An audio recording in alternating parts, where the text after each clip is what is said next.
অথচ আমগো দেশে বছরের পর বছর পীরের কাছে বায়াত হইল, অথচ নবীর দিদার এখনো পাইলাম না। এটা সব পীরের দোষ, বিষয়টা এমন না। এমন অনেক ভক্ত আছে, পীরে কইছে বাবা নামাজ পড়ো, ভক্তে কয় নামাজ লাগবে না। পীরে কই বাবা রোজা রাখো, মুরিদ কয় রোজা লাগবে না। পীরে কই বাবা সুদ খায় না, মুরিদ কয় সুদ খাবো। কথা কোন ঠিক কি নাম? এমন সুদখোর মুসল্লি আছে না নাই? জোরে কোন আছে না নাই? সুদ খাইলে কি নামাজ হইব? দেখুন সুদ খাইলে নামাজ হইব? ও মন জানো না সুদ খাইলে নামাজ হবে না, ও মন জানো না ঘুষ খাইলে নামাজ হবে না। কথা কোন ঠিক কিনা? ওরে কুলবুল মুমিন আর সে আল্লাহ, এই তো আল্লাহর ঘোষণা, সুদ খাইলে নামাজ হবে না, ও মন জানো না ঘুষ খাইলে নামাজ হবে না। কথা কোন ঠিক কিনা? মক্কায় যদি খুদা মিলতো, নবী মিলতো মদিনায়। ওরে মক্কায় যদি খুদা মিলতো, নবী মিলতো মদিনায়। দেশে ফিরে কেউ আইতো না হজ করিতে যারা যায়। কথা কোন ঠিক কিনা? ওরে মক্কায় যদি খুদা মিলতো, নবী মিলতো মদিনায়। দেশে ফিরে কেউ আইতো না হজ করিতে যারা যায়। কেউ যাই হজ করিতে, কেউ যাই টাকার গরমে, কেউ যাই হজ করিতে, কেউ যাই দেশে ভ্রমণে। হাজিরা যাই হজ করিতে দুনিয়ানে, সোনা দানা দুধ খাইলে নামাজ হবে না, ও মন জানো না ঘুষ খাইলে নামাজ হবে না। কথা কোন ঠিক কিনা? কিন্তু আমার বাবারা ভাইরা বন্ধুরা, হক্কানি যারা কামেল পীরের কাছে বায়াত গ্রহণ করছে, তারা জীবনে কোনোদিন সুদ খাবে না, তারা জীবনে কোনোদিন ঘুষ খাবে না, তারা মানুষের উপর জুলুম করবে না, অত্যাচার করবে না, তারা কোনোদিন আল্লাহর হুকুম ছেড়ে দিবে না, তারা কোনোদিন রোজা ছেড়ে দিবে না, তারা কোনোদিন মা বাবার খেদমত ছাড়বে না। জবান খুলে বলেন ঠিক কিনা রে বাবা? কিন্তু বড় কষ্ট লাগে, বড় দুঃখ লাগে।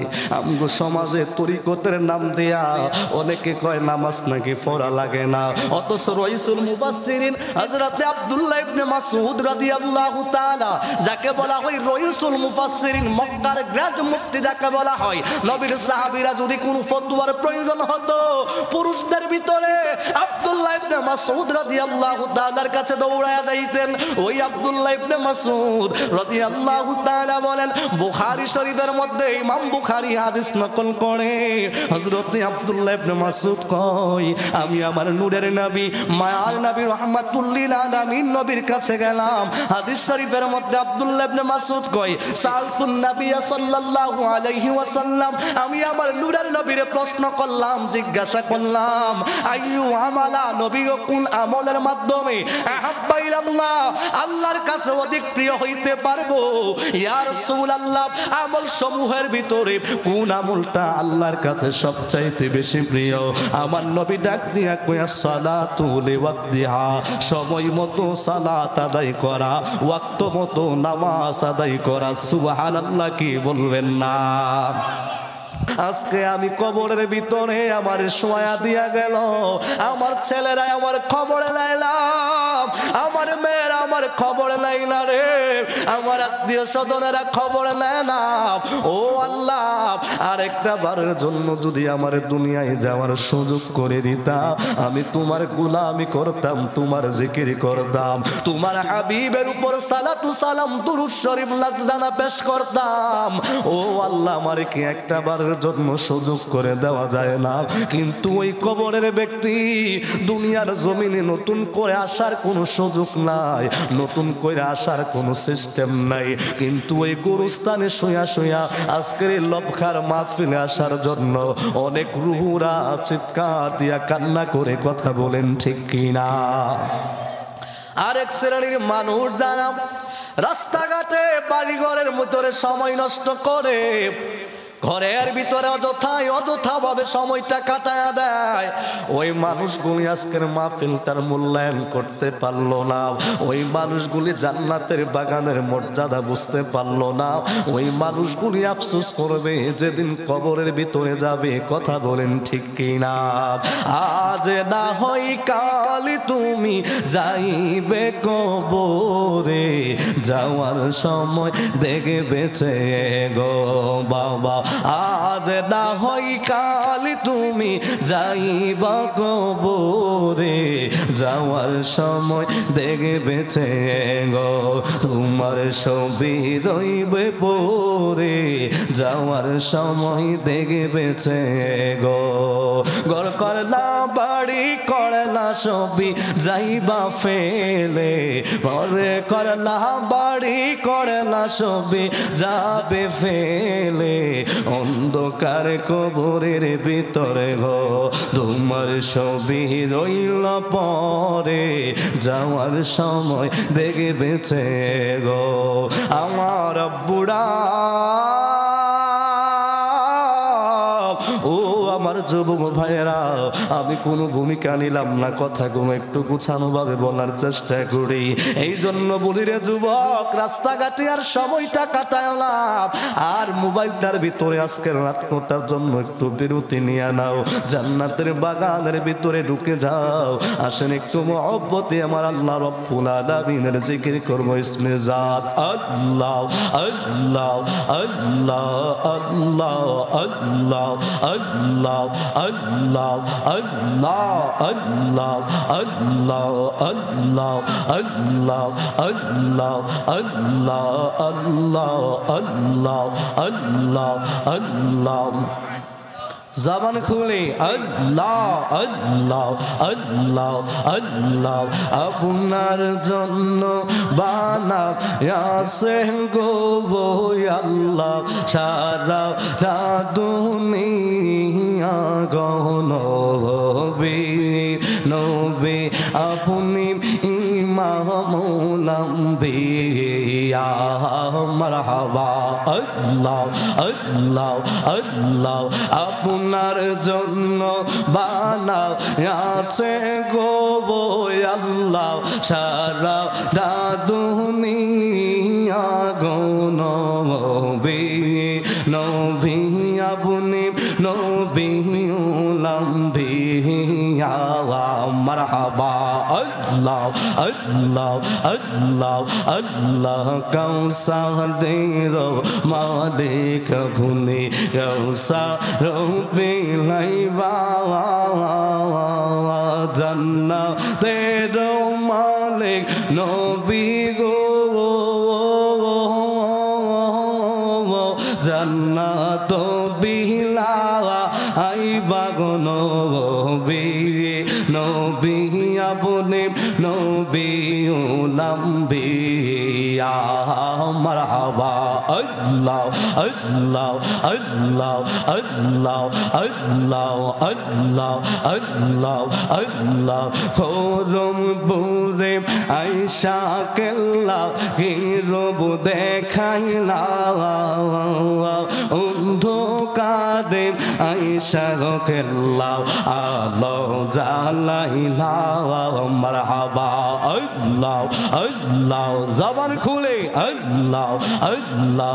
খরম বুরে আয়সা কেল্লা হিরব দেখাইলা,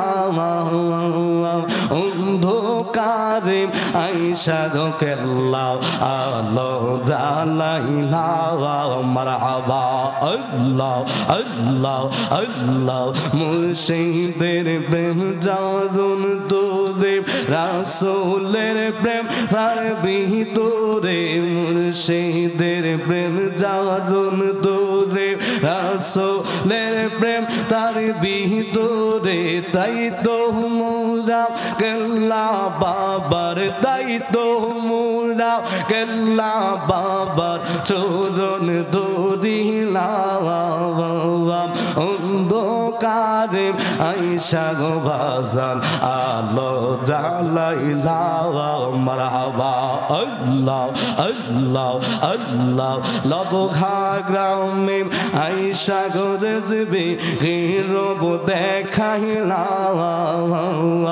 অন্ধকারে আইসা গজবে আলো জালাইলা মারহাবা আল্লাহ আল্লাহ আল্লাহ আল্লাহ আল্লাহ আল্লাহ জবান খুলে আল্লাহ আল্লাহ আল্লাহ আমার মুর্শিদ নীল আমার মন কাঁদিয়া হে মন কইরা নীল বে মন প্রেমে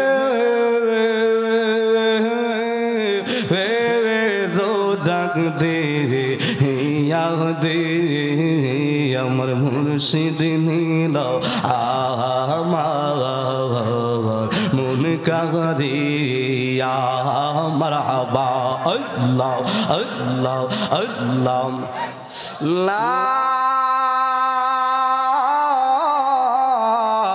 ইলাহা ইল্লাল্লাহু মুহাম্মাদুর রাসূলুল্লাহ সাল্লাল্লাহু আলাইহি ওয়াসাল্লাম।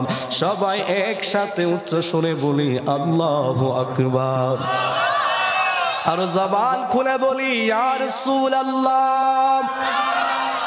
আর একটু উচ্চ কণ্ঠে বলি আল্লাহ। বিসমিল্লাহির রহমানির রহিম। ইয়া আইয়ুহাল্লাযীনা আমানুত্তাকুল্লাহ ওয়া কুনু মা'আস সাদিকিন। صدق الله العلي العظيم وصدق رسوله النبي الحبيب الكريم ونحن على ذلك من الشاهدين والشاكرين ربنا تقبل منا إنك أنت التواب الرحيم الحمد لله والشكر لله والصلاة والسلام على حبيب الله ঐতিহ্যবাহী লবখা উত্তরপাড়া যুব সমাজের উদ্যোগে কবরবাসীদের স্মরণের আয়োজিত আজকের আজিমুশান সপ্তম বার্ষিক সুন্নি মহাসম্মেলনের সম্মানিত সভাপতি জনাব মোহাম্মদ বুরহান উদ্দিন বুলবুল সাহেব লবখা প্রতিষ্ঠাতা ও পরিচালক residential school and college Brahmanbaria আল্লাহ রাব্বুল আলামিন হায়াতে বরকত দান করুক সকলে বলে আমিন। আজকের মাহফিলের সম্মানিত প্রধান বক্তা আওলাদে ওয়ালি সারা বাংলার সৃষ্টিকারী বক্তা হযরত মাওলানা মুফতি আমজাদ হোসেন জালালি সাহেব বারাকাল্লাহু তাআলা ফি হায়াতিহি জালালিয়া দরবার শরীফ লাকসাম কুমিল্লা। আজকের মাহফিলের সম্মানিত উলামায়ে কেরামগণের মধ্যে উপস্থিত রয়েছেন আমার বাম পাশে অত্র এলাকার কৃতি সন্তান বিশিষ্ট ইসলামী চিন্তাবিদ প্রবীণ আলেমে দ্বীন উস্তাজুল উলামা হযরতুল আল্লামা পীরে তরিকত মুফতি ফুরকান উদ্দিন রিজভী পীর সাহেব কিবলা মাদ্দাজিল্লাহুল আলী শিক্ষক সাতপাড়া দাখিল মাদ্রাসা শিমরাইল। আজকের মাহফিলের সম্মানিত উলামায়ে কেরামগণের মধ্যে আরও রয়েছেন অত্র গ্রামের কৃতি সন্তান হযরতুল আল্লামা হযরত মাওলানা লুৎফুর রহমান মুন্সি সাহেব বারাকাল্লাহু তাআলা ফি হায়াতিহি ওয়া ইলমিহি খাদেম সোনাকান্দা দরবার শরীফ। আরও যিনি গুরুত্বপূর্ণ তাকবীর পেশ করেছেন এশারের নামাজের পর থেকে আপনাদের লবখা কেন্দ্রীয় জামে মসজিদের সম্মানিত ইমাম ও খতিব আমার অত্যন্ত মহব্বত স্নেহাস্পদ হযরতুল আল্লামা হযরত মাওলানা হাফেজ কারি সারওয়ার আলম সালিহি সাহেব প্রধান অতিথি হিসাবে যিনি আজকের মাহফিলে উপস্থিত রয়েছেন। লবখা উত্তরপাড়ার অত্র এলাকার কৃতি সন্তান জনাব মোহাম্মদ এ.কে.এম. তোহা সাহেব প্রধান শিক্ষক চন্দ্রপুর সরকারি প্রাথমিক বিদ্যালয়।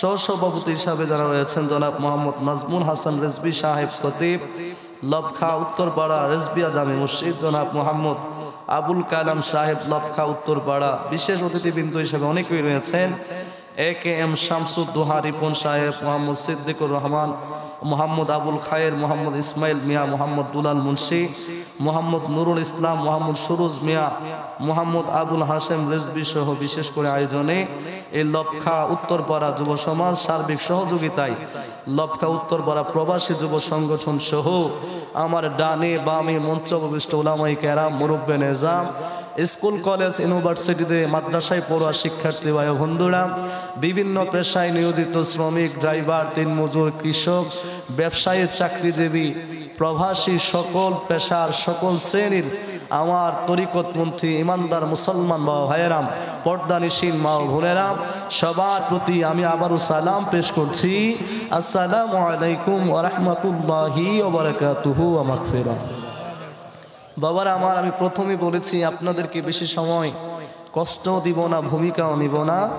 আমি আসার পর থেকে এখানে শানের সালাতের উপরে পাশাপাশি আল্লাহর হাবিবের মেরাজের উপরে আলোচনা হয়েছে। আলহামদুলিল্লাহ বলেন। কেউ ভাবেন আল্লাহর শুকরিয়া আদায় করতে আপনাদের মধ্যে মনে হয় কৃপণতা আছে, কি কারণ আলহামদুলিল্লাহ কইলে যদি টাকা দেওয়ান লাগতো তাইলে আমি বুঝতাম যে লবখার মানুষ টাকা দিবে, সেই ভয়ে হয়তো আলহামদুলিল্লাহ বলে নাই। বলেন দেখি, আলহামদুলিল্লাহ বললে কি লাভ হয় না লস হয়? আরো আসতে কম। আমি তো জানি এই লবখা একটা আশিকে রসুলের গ্রাম, কথা বলেন ঠিক কি না? আমি কিন্তু আজকে নতুন না, গত বছরও নতুন ছিলাম, কিন্তু এবছর কি নতুন? কথা কন না। সুতরাং আজকে কিন্তু আপনাদেরকে ছাড় দিয়ে কথা বলবো না, আমার সাথে আপনাদেরকে কথা বলতে হবে, ঠিক কি না বলেন? নতুন জামাই যখন হবু বাইত আয়ে তখন এক দুইটা কথা কইলো জামাই চুপ কইরা তাহে, কথা কোন ঠিক নাও? তো আমি গত বছর নতুন নতুন আসছিলাম, এই জন্য কিছু তেমন বলি না, একটু চুপচাপ নিরিবিলি ভাবে চলে গেছি। কিন্তু আজকে যদি আমার সাথে জবাব না দেন, আমি কিন্তু ভাই সাহেব নতুন নাই, এখন পুরান হয়ে গেছি, কথা কোন ঠিক না? তো আজকে কিন্তু আবার ছাড় দিতাম না ভাই সাহেব, কথা কিন্তু কোন লাগবো নিও, কথা কয় না কোন লাগবো নি? আচ্ছা, এরপর আরেকটা কথা পরে কয়, এমনি জামাই শব্দটা এমনি কইছি না, কারণ আছে, আছে না কারণ? যেটা বলছিলাম শানের সালাতের উপরে আলহামদুলিল্লাহ আলোচনা হয়েছে। এখন আমি জানতে চাই, এই মাহে রজবে আমার নবীর মেরাজ তো অবশ্যই আমাদের জন্য সর্বোচ্চ। আল্লাহর হাবিবকে আল্লাহ যে সম্মান দিয়েছেন, এটা আমার নবীর সর্বশ্রেষ্ঠ মুজিজা সমূহের মধ্যে একটা, কথা বলেন ঠিক কি না? এই রজবে আরেকটা ঘটনা, আমরা যারা ইমানদার মুসলমান সুন্নি রয়েছি আমাদের কাছে গুরুত্বপূর্ণ, সেটা হচ্ছে 6 রজব আতায়ে রাসূল হিন্দাল ওয়ালি খাজা গান খাজা গরিবে নওয়াজ মাইনুদ্দিন চিশতি রহমাতুল্লাহি আলাইহি ওনার ওফাত শরীফ, কথা বলেন ঠিক কি না? সেই দিল্লির আজমির শরীফের ভিতরে 1 রজব থেকে 6 রজব পর্যন্ত গরিবে নওয়াজের দরবারে উরসে পাক উদযাপন হয়। আলহামদুলিল্লাহ বলেন, আরো জোরে বলেন আলহামদুলিল্লাহ। তো আজকে আমরা সেই গরিবে নওয়াজের মহব্বতে এই লবখার জমিন থেকে আমার গরিবে নওয়াজকে একটু স্মরণ করতে চাই। রাজি আছেন তো বাবা? কারা কারা রাজি আছেন ডান হাতটা তুলেন। নারায়ে তাকবীর, নারায়ে রিসালাত, নারায়ে গাউসিয়া। ভাইরা আমার, গরিবে নওয়াজের আলোচনা আমাদের দরকার আছে না নাই? জোরে কম। এক শ্রেণীর গার মুড়া মৌলবী আছে যারা আপনারা দেখেছেন সাম্প্রতিক কালে অনেক ওলিদের মাজার ভাঙচুর করেছে, করে নাই? কথা বলেন না। আব্বুজিরা, আমার বাবাজিরা, ভাইরাম, ও আমার লবখার বাবারা, মনের ভিতরে বড় দুঃখ বড় কষ্ট নিয়ে কথাগুলো বলা লাগতেছে রে বাবা। যেই ওলিদের কারণে আমরা ইসলাম পাইলাম, ধর্ম পাইলাম, যেই ওলিদের কারণে কলমা, নামাজ, রোজা, হজ, যাকাত আমরা এই বাংলার জমিনে যাদের উসিলায় আমরা পেয়েছি, যাদের কারণে নবী চিনেছি, যাদের কারণে ধর্ম চিনলাম, আজকে ওই ওলিদের মাজার ভাঙচুর করে কোনো হিন্দু না, কোনো বুদ্ধ না, কোনো খ্রিস্টান না, কোনো নাস্তিক না, বরং টুপি দাড়িওয়ালা এক শ্রেণীর মৌলবী, কথা বলেন ঠিক কিনা? খাজা গরিবে নওয়াজ কোন ব্যক্তি, কেমন ব্যক্তি, কেমন মানুষ? যার বাড়ি ভারত উপমহাদেশে না, যার বাড়ি হলো পারস্যে, যিনি হলেন চিস্তানের বাসিন্দা, সানজের শহরের একজন মানুষ, যার এলাকা ভারত নয়, বাংলাদেশে নয়, কিন্তু তিনি এই ভারত উপমহাদেশের ভিতরে ৯৯.৫ লক্ষ বিধর্মীকে মাথার মধ্যে টুপি পড়াইলেন, মুখের মধ্যে সুন্নতি দাড়ি রাখাইলেন, আল্লাহর হাবিবের মহব্বত, নবীর প্রেম, নবীর ইশক প্রত্যেকটা মানুষের হৃদয়ের মধ্যে ঢেলে দিলেন। আল্লাহ রব্বুল আলামিনের কালিমার দাওয়াত, আল্লাহ রব্বুল আলামিনের কালামের তাসবিহ মানুষের হাতের মধ্যে ধরায়া দিলেন। এটা কোনো বোমা বাজের উড়ে নয়, এটা কোনো লাঠির জুড়ে নয়, এটা কোনো আটলান্টিক মহাসাগর থেকে এমন কোনো মার্কিন অস্ত্রের জুড়ে নয়, একমাত্র প্রেম, ভালোবাসা আর বেলায়েতের জুড়ে। কথা বলেন ঠিক কিনা? আবার গরিব নওয়াজের জীবনে খুললে বড় আশ্চর্য হয়ে যায় রে বাবা। গরিব নওয়াজ একজন কেমন ব্যক্তি ছিলেন শুনে যাও। আমার গরিব নওয়াজ আমার নবীর আওলাদ সাইয়েদনা ইমাম হাসান রাদিয়াল্লাহু তাআলার বংশধর, যিনি হচ্ছেন সৈয়দ জাদা আওলাদের রাসূল। আমার গরিব নওয়াজ আওলাদের রাসূল, গরিব নওয়াজ মাইনুদ্দিন চিশতি রাহমাতুল্লাহি আলাইহি আমার নবী বংশের আওলাদ, সাইয়েদনা ইমাম হাসানের বংশধর। আমার গরিব নওয়াজ, ওনার আব্বা জান একজন ভালো মানুষ ছিলেন, একজন আলেম ছিলেন, ওনার আম্মা জান একজন ফরহেজগার মহিলা ছিলেন, কিন্তু ইতিহাস খুললে পাওয়া যায় আমার গরিবে নওয়াজের বয়স যখন 14 কিংবা 15 বছর, ওই 14 কিংবা 15 বছরের কালে আতায়ে রাসূল খাজা গরিবে নওয়াজ মাইনুদ্দিন চিশতি রাহমাতুল্লাহি আলাইহি ওনার মা এবং বাবা দুইজনকে হারায়া চিরয়তীম হয়ে যায়। আমাদের সমাজে যে সন্তানটার মা নাই রে, যেই সন্তানটা অল্প বয়সে বাবা হারায়া ফেলে, অধিক সন্তানেরা নেশায় আসক্ত হয়ে যায়। কথা বলেন ঠিক কিনা? ভুল বলছি বাজান? কথা কন না, ভুল বলছি? ও যুবক, তুমি অত যুবক, আমার গরিবের নওয়াজ অত যুবক, তোমার চরিত্রের সাথে আমার গরিবে নওয়াজের চরিত্রের কত পার্থক্য দেখে যাও। যুবক ভাই, তুমি রাস্তার কিনারে বসে মোবাইল চালাও, কিন্তু আমার গরিবে নওয়াজ খাজা মাইনুদ্দিন চিশতি রহমাতুল্লাহি আলাইহি ওনারা যখন 14 কিংবা 15 বছর বয়সে মা বাবা দুইজন যখন হারায়া ফেললেন, আমার গরিবে নওয়াজ যেই দিকে তাকায় বাবার স্মৃতি, যেই দিকে তাকায় মায়ের স্মৃতিগুলো চোখের মধ্যে পড়ে। আজকের মাহফিলের যিনি সভাপতি সাহেব জনাব মোহাম্মদ বুরহানুদ্দিন বুলবুল সাহেব, ওনারে যদি জিজ্ঞাসা করে ভাই আপনি একটু মেহেরবানি করে বলেন না, আপনি যেদিকে যেই ঘরের ভিতরে থাকেন ওই ঘরে আপনার বাবার স্মৃতি মনে হয় কিনা, আপনার মায়ের স্মৃতি মনে হয় কিনা? উনি মাথা নাড়ায় জবাব দেয়, হুজুর যেই ঘরটার ভিতরে আমার বাবা থাকতো, আমার বাবা মারা যাওয়ার পরে আমি ওই ঘরটার দিকে তাকাইলে আমার বাবার স্মৃতি মনে হয়। যেই ঘরের ভিতরে আমার মা থাকতো ওই ঘরটার দিকে তাকাইলে আমার মায়ের স্মৃতি মনে হয়।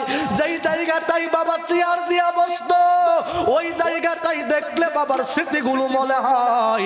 যেই জায়গাটার ভিতরে মা বাতের পাতিল থেকে ভাত বেড়ে বেড়ে আমি সন্তানটার খাওয়াইতো ওই জায়গাটার দিকে তাকাইলে মায়ের স্মৃতিগুলো মনে হয়। ও যুবক ভাই, কিন্তু ওই মা তো দুনিয়ায় নাই, মাটা কবরের ভিতরে, ওই বাবাটা কবরের ভিতরে, ওই মারে বাবার দেওয়ার মতো কিছু নাই। আজকে লবখানে গ্রামের সুন্নি মহাসম্মেলনে বসে মা বাবার কথা স্মরণ কইরাম, দুইটা ফুটা চোখের পানি যদি ছেড়ে দিয়া আমার আল্লাহর কাছে যদি দুইটা হাত তুলে যদি কান্না করো, আমার আল্লাহ কয় সন্তানের দুইটা ফুটা চোখের পানির বিনিময়ে আমি রব্বুল আলামিন তার মা বাবার কবরটার ভিতরে জান্নাতুল ফিরদাউসের বিছানা বিছায়া দিব। জবানটা খুলে কি আল্লাহু আকবার বলা যাবে না? আমার গরিবে নামাজ মায়ের সুখে বাবার সুখে কান্দে, বাবার স্মৃতি মায়ের স্মৃতি চোখে নিয়ে কান্দে। এইভাবে দিনটা যখন গুজার করে দেয়, দিনগুলো অতিবাহিত হয়, কিন্তু কোনো কিছুই ভালো লাগে না। কিন্তু যখন আমার গরিবে নামাজের আব্বা জান ইন্তেকাল করার সময়, ওনাকে বংশানুক্রমিক ভাবে ওনাকে উত্তরাধিকার সূত্রে কতগুলো সম্পদের মালিক বানায় দিয়া গেলেন। এর মধ্যে একটা বড় আঙ্গুল ফলের বাগানের মালিক, আরেকটা বাগানের মালিক বানাইলেন, আরেকটা হরজাতা কোলের মালিক।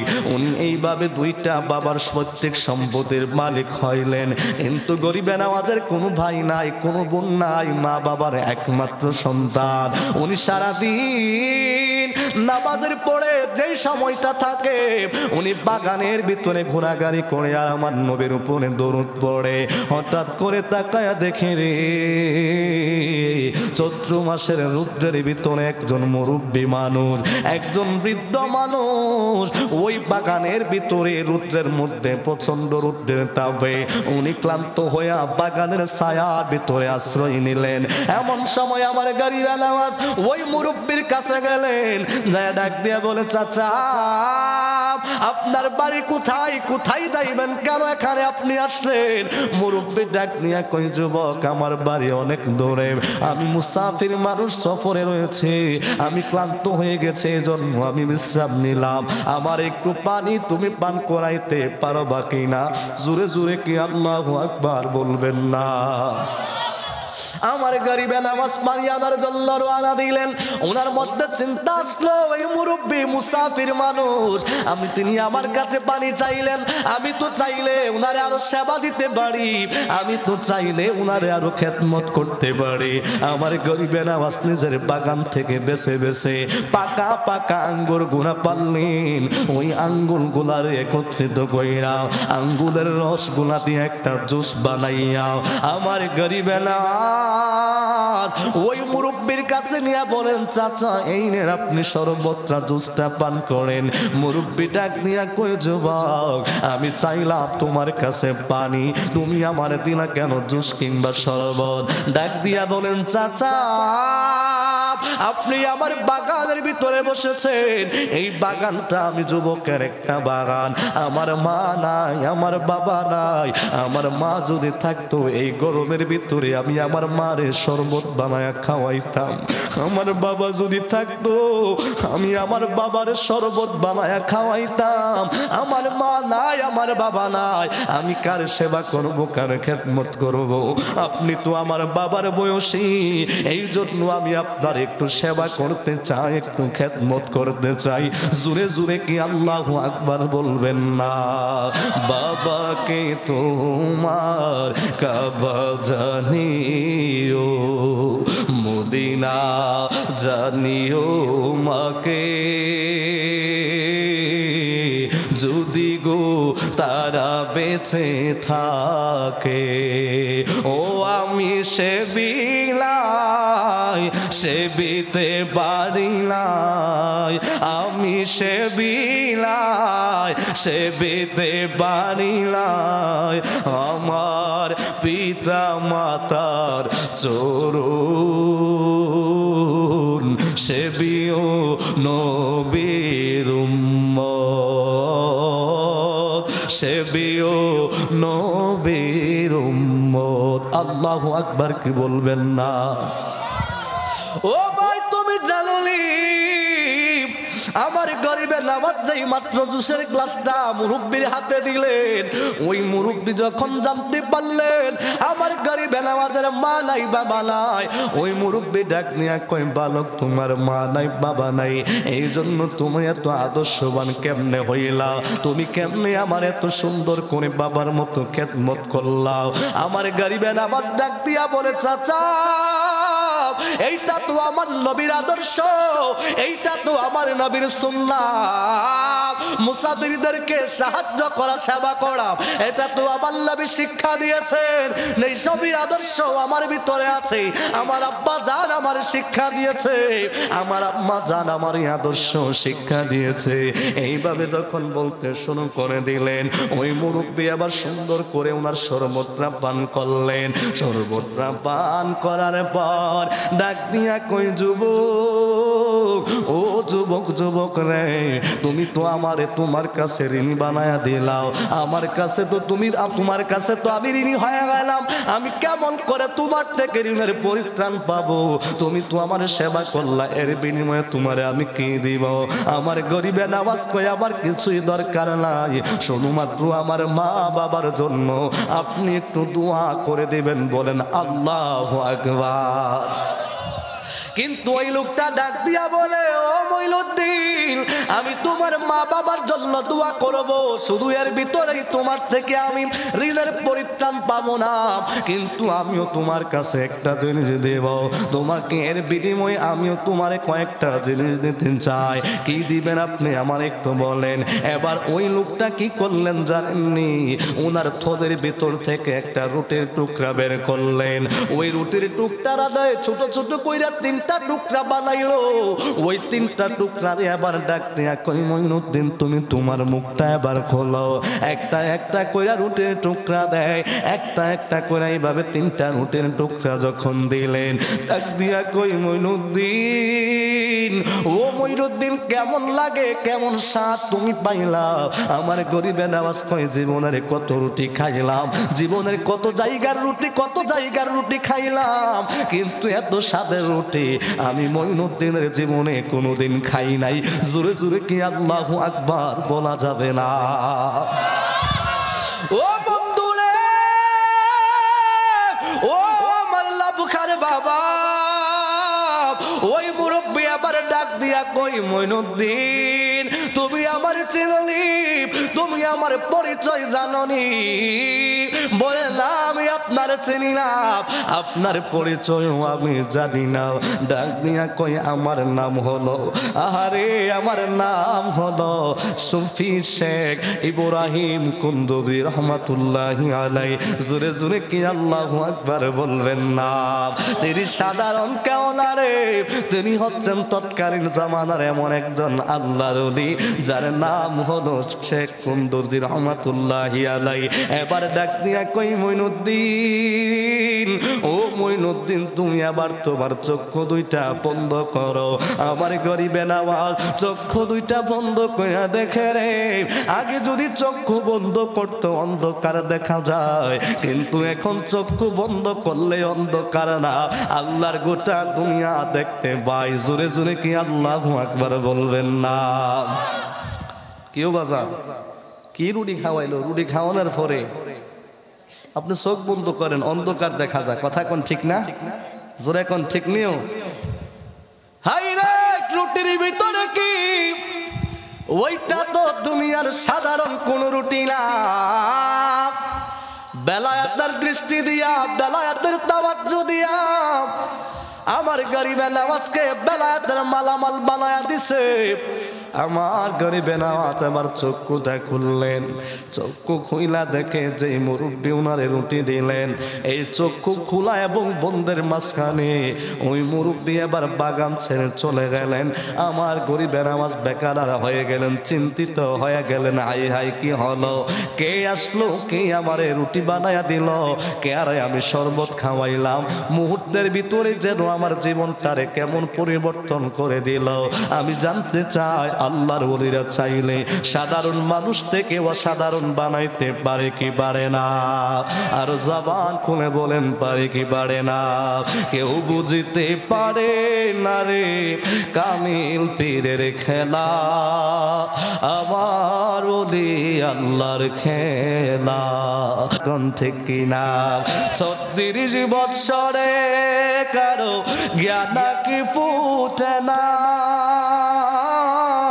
और 6 মাসের কালে কেহ ভাই যে শুলো আনার মুর্শিদ, ভাই যে শুলো আনা, ওর যারে ইচ্ছা তারে দিয়া, যারে ইচ্ছা তারে দিয়া মিলাইছে প্রেমের মেলা। কেউ বুঝিতে পারে না রে কামিল পীরের খেলা, আবার ওলি আল্লাহর খেলা। কথা কোন ঠিক কিনা রে বাবা? ইচ্ছা করলে পীরের বস্তু কেউ নিতে নাহি পারে, উপযুক্ত হইলে রে দয়াল, উপযুক্ত হইলে রে মুর্শিদ, ডাইকায় আনে তারে রে দয়াল, ডাইকায় আনে তারে রে জোর করিয়া বুঝতে গেলে, জোর করিয়া বুঝতে গেলে তার গোটে মরণ জ্বালা কেউ বুঝতে পারে না রে। কামিল পীরের খেলায় আমার পীর মুর্শিদের খেলা, কথা কোন ঠিক কিনা? এবার আমার গরিবেলা এতদিন তো ভালোই ছিলাম রে, এতদিন তো মা হারাইছি, বাবা হারাইছি, বাবার স্মৃতি মায়ের স্মৃতি আমার চোখে পড়তো, কিন্তু এখন কি দেখলাম, কি দেখলাম? চক্ষু বন্ধ করলে কি দেখি? আমার মাওলারে দেখি। চক্ষু বন্ধ করলে কি দেখি রে? এই জ্বালা তো আর সহ্য হয় না, এতদিনের জ্বালা তো একটা সহ্য করতে পারলাম। আমার ইব্রাহিম কুন্দুজি রহমাতুল্লাহি আলাইহি কি এমন প্রেমের সুধা আমার ভিতরে ঢুকায়া দিল, আমি মঈনুদ্দিন আর কিছুই ভালো লাগে না। আমার অন্তরের জ্বালা কেমনে নিবাইবো আমি জানি না। জোরে জোরে কি আল্লাহু আকবার বলবেন না? জ্বালা জোরাইলা, জ্বালা জোরাই না রে, জ্বালা জোরাইলা, জ্বালা জোরাই না রে, ভিতরে লাইগাছে ও নবীর প্রেমের আগুন রে, জ্বালা জোরাইলা, জ্বালা জোরাই না রে। আমার গরিব আওয়াজ এবার পাগলের মতো কান্দে রে, পাগলের মতো কান্দে। আর জঙ্গলের ভিতরে ঘুরে খাবার ভালো লাগে না, আমার বাবার ভাইরা কিছুই যেন ভালো লাগে না, ঘুমাইতে গেলে যেন ভালো লাগে না, খাবার খাইতে গেলে ভালো লাগে না। শুধুমাত্র আমার নূরের নবী মায়ার নবীর প্রেম সাগরের মধ্যে চিল্লায়া চিল্লায়া কান্দি। দৈনিক নামাজ পড়ে আর নবীর উপর দরুদ পড়ে আর ডাক দিয়া কয়, নবী গো একবার কেন দেখা দিলাম? আর কি আমি মঈনুদ্দিনরে দেখা দিবালাম? কোন জায়গায় গেলে কেমনে তোমার পাইব? কোথায় গেলে তোমার পাইব? আমার খাজা গরিবে নওয়াজ শুধু এই দুঃখে, এই বিরহে, এই পেরেশানি, এই চিন্তার ভিতরে রাত্রটা ঘুমায় না, শুধু কান্দে আর কান্দে। জোরে জোরে কি আল্লাহু আকবার বলবেন না? আর জবান খুলে বলেন ইয়া রাসূলুল্লাহ। আমার গরিবে নামাজ আমার নবীর বিরহ কান্দে, ইয়া রাসূলুল্লাহ একবার দেখার কারণে আমি মঈনুদ্দিন এত পাগল, এত পাগল, আমি আপনারে কোথায় পাই গো নবী, একটাবার আমারে দেখা দেন। এই বলি আমার খাজা গরিবে নামাজ কান্দে। ও লবখার বাবারা, ও আমার লবখার যুবক ভাইয়েরাও, আমরা কি আবার নূরের নবীরে দেখতে চাই কি চাই না? আর জবান খুলে বলেন চাই কি চাই না? ও মায়ার নবী গো তুমি প্রেম শিখায়া লুকাইলা বলো, মায়ার নবী গো তুমি প্রেম শিখায়া কোথায় লুকাইলা? রাতে রে যখন ঘুমাতে যাই ঘুমা সে না চোখে নবী গো, ঘুমা সে না চোখে, তোমার কথা মনে হইলে নবী, তোমার কথা মনে হইলে কাঁদি নয়ন জলে নবী গো, কাঁদি নয়ন জলে। কোথায় পাবো, কেমনে পাবো নবী, কোথায় পাবো, কেমনে পাবো? স্বপ্নে এসে বলো না তুমি প্রেম শেখায়া কোথায় লুকাইলা? বলেন ও মায়ার নবী তুমি প্রেম শিখায়া কোথায় লুকাইলাম। ও আমার লবখার বাবা, ও আমার লবখার যুবক, আমার গরিবে নওয়াজ আমার নবীর প্রেমী গুনগুনায়া কান্দি আর কান্দি, আর মনে মনে কই আমি আর এই দেশে থাকবো না। যেই দেশে আমার নবীর দিদার নাই আমি আর সেই দেশে থাকবো না। আমার নবীরে কোথায় পাইব, কোথায় গেলে আমার নবীরে পাইব, আমার নূরের নবীরে কোন জায়গায় গেলে পাবো। আমার নবীরে তালাশ করার জন্য আমি গরিবে নওয়াজের বাড়ির দরকার নাই, আমার ঘরের দরকার নাই, আমার টাকা পয়সার দরকার নাই, আমার শুধু একটা জিনিস দরকার, সেটা হলো আমার নূরের নবী। জোরে জোরে কি সুবহানাল্লাহ বলবেন না? আমার গরিবে নওয়াজ এবার ফলের বাগান বিক্রি করে দিলেন, মেল ফ্যাক্টরি বিক্রি কইরা দিছে, ওই টাকার থলি নিয়ে আবার রওনা দিছে রাস্তায় রাস্তায় ঘুরে।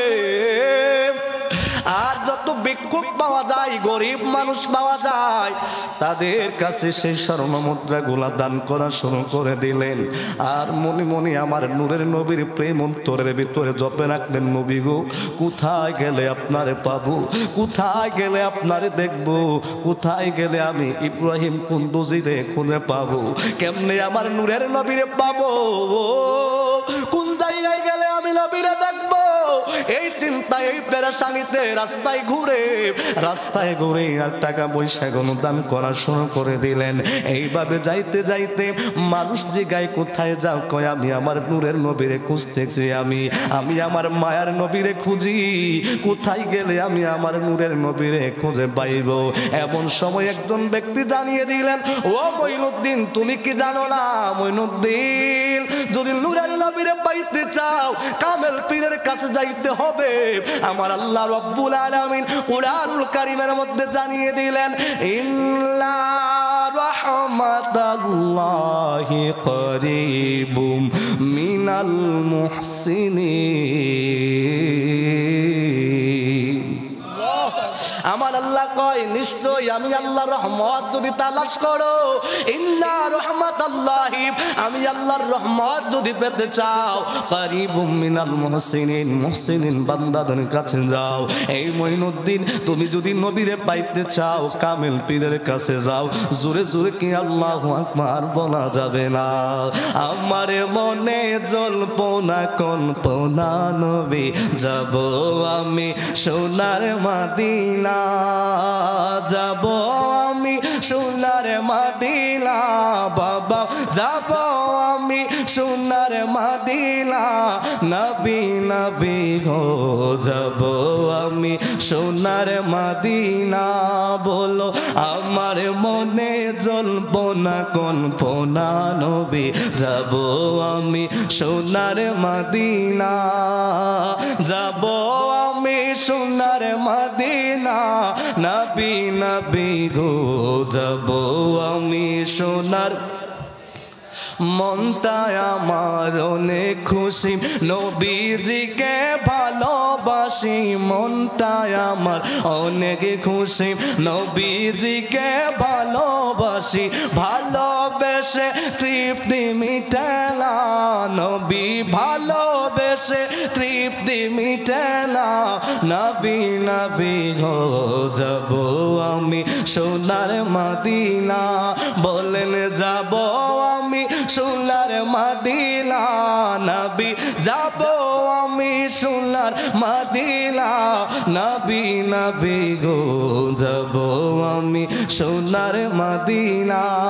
আমার গরিবে নওয়াজ আমার নবীর যন্ত্রণায়, আমার নবীর প্রেমে, আমার নবীর ভালোবাসায়, আমার নবীর বিরহে কান্দে। এইভাবে কান্না করতে করতে সন্ধান পেয়ে গেলেন নবীরে পাওয়ার জন্য কামেল পীরের কাছে যাইতে হবে। নবীরে পাওয়ার জন্য হক্কানি আল্লাহর ওলিদের দরবারে যাওয়া লাগবে। ও আমার বাবারা, ও আমার বন্ধুরা, এখন গ্রামে গ্রামে পীর পাওয়া যায়, হাটে বাজারে পীর পাওয়া যায়, কিন্তু কামেল পীর খুঁজে পাওয়া যায় না। কথা কোন ঠিক কিনা? আগে মানুষ পীর খুঁজতো, কথা কোন ঠিক নিও? কেউ বাজার অসুবিধা হইতেছে মনে হয়, খারাপ লাগতেছে? আগে মানুষ পীর খুঁজতো, কথা কোন ঠিক না? আর এখন মানুষ মুরিদ খুঁজে। কি খুঁজে? কথা বোঝান নাই মনে হয়। পীরের চাইতে মুরিদ বেশি, কথা কোন ঠিক কি না? আমার কুতুবুল ইরশাদ চতুরার হুজুর কিবলা, ওনার কাছে যদি কেউ বায়াত হওয়ার জন্য যাইতেন, উনি আগে 40 দিনের সবক ধরায়া দিতেন, বাবা যাও আমার কাছে যদি মুরিদ হতে চাও 40 দিনের সবকটা আদায় করো। যারা সবক আদায় করতেন তাদেরকে বায়াত করাইতো। আর এখন সবক দিবে কোত্থেকে, কেমন পীর সে, কয়টা লতিফা আছে সেগুলাই জানে না, এমন আলু বাঙ্গা ফির আমগো সমাজে আছে নাকি নাই? এইগুলা কিয়ামতের আলামত। কিসের আলামত? জোরে কোন কিসের আলামত? গণ গণ পীর হবে, ভণ্ড পীর আবির্ভাব হবে, এগুলো হচ্ছে কিয়ামতের আলামত। ও লক্ষার বাবার, আপনারা জানেন কি না আমি জানি না, হয়তো আমার স্যার উনি জানতে পারেন। আজকে পৃথিবীতে কিয়ামতের আলামত কিন্তু চলমান রয়েছে, কিন্তু আমরা মুসলমান, আমাদের খবর নাই। এই তো গত 7 তারিখ বাংলাদেশ সহ ভুটান সহ বিভিন্ন দেশে ভূমিকম্প হয়েছে, এবং তিব্বতের মধ্যে ভূমিকম্পে অনেক মানুষ মারা গেল। শুধুমাত্র এখানে শেষ না রে বাবা, একটু খেয়াল করে তুমি লক্ষ্য করে দেখো, সেই আমেরিকার শাসক গোষ্ঠী যারা সিরিয়ার মুসলমানদের উপর হামলা করেছে, সেই আমেরিকার জালিম গোষ্ঠী যারা ফিলিস্তিনের মুসলমানদের উপর হামলা করেছে, লিবিয়ার মুসলমানদের উপরে যারা ঝগড়া লাগাইলো, যুদ্ধ লাগাইয়া হাজার হাজার মুসলমানের সন্তানদেরকে, হাজার হাজার মুসলমান নরনারীকে হত্যা করলো, আগুনে পোড়ায়া মারলো, কিন্তু আমার আল্লাহর কুদরত বোঝা যায় না। আমার আল্লাহর ধরা হলো শক্ত ধরা। আমার আল্লাহ কয় আমি যখন ধরবো আমার ধরা থেকে কেউ বাঁচতে পারবা না। আপনারা জানেন কিনা জানি না, সেই আমেরিকার মধ্যে কিন্তু আজকে 3 থেকে 4 দিন হয়ে গেল দাবা বলে লক্ষ লক্ষ পরিবার আগুনে ছাই হয়ে গেছে, কথা কোন ঠিক কিনা? আমেরিকার মধ্যে দাবানল 4 দিন যাবত তারা আগুন নিভাইতে পারে না। এটা সাধারণ কিছু না, এটা আমার আল্লাহর গজব, কথা কোন ঠিক কিনা? এটা কিয়ামতের আলামত। কিসের আলামত? জোরে কোন কিসের আলামত? ওই আমেরিকার শাসক গোষ্ঠী সিরিয়ার মুসলমানদের উপরে বোমার আগুন নিক্ষেপ করছে। আমার আল্লাহ রব্বুল আলামিন ওই সিরিয়াবাসী আল্লাহর কাছে দোয়া করছে, আল্লাহ আমরা অসহায়, আমাদের উপরে তারা আগুন নিক্ষেপ করে। ওই সিরিয়ার মুসলমানদের দোয়া আমার আল্লাহ কবুল করেছেন। আমার আল্লাহর কুদরতে আগুন দিয়া, দাবানল দিয়া ওই আমেরিকার লক্ষ লক্ষ মানুষদেরকে ফকির বানায়া দিলেন। তাদের বাড়ি ঘর ধন সম্পদ আগুনে পুড়ে ছারকার হয়ে গেল। এত আধুনিক, এত বিজ্ঞান, এত টেকনোলজির এত শক্তিশালী একটা দেশ আমেরিকা, কিন্তু তারা সেই আগুন 3 দিন পার হয়ে গেল নিভাইতে পারে না। সেই আগুন যেন আরো দাউ দাউ করে জ্বলে, কারণ এটা দুনিয়ার কোনো আগুন না, এটা হলো কিয়ামতের আলামত। কথা বলেন ঠিক কিনা?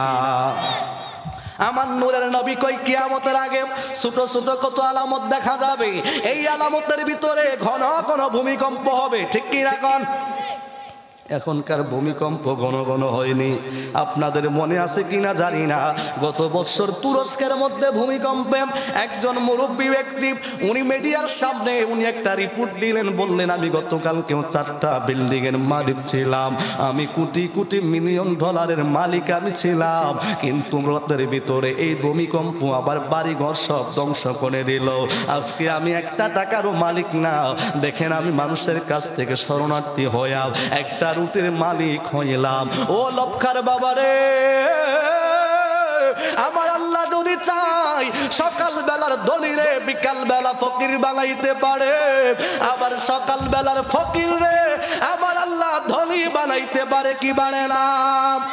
এই ক্ষমতা আমার আল্লাহর আছে নাকি নাই? এই জন্য বাস্তব প্রমাণগুলো দিয়ে গেলাম।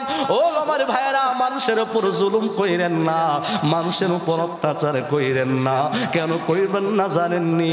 আমার আল্লাহ রব্বুল আলামিন কুরআন কারীমের মধ্যে জানিয়ে দেয়, ওয়াল্লাহু লা ইউহিব্বুজ জালিমুন, আমি আল্লাহ জালিমদেরকে পছন্দ করি না। আল্লাহরে বলি, আল্লাহ আপনি তাইলে কাদেরকে পছন্দ করেন গো আল্লাহ?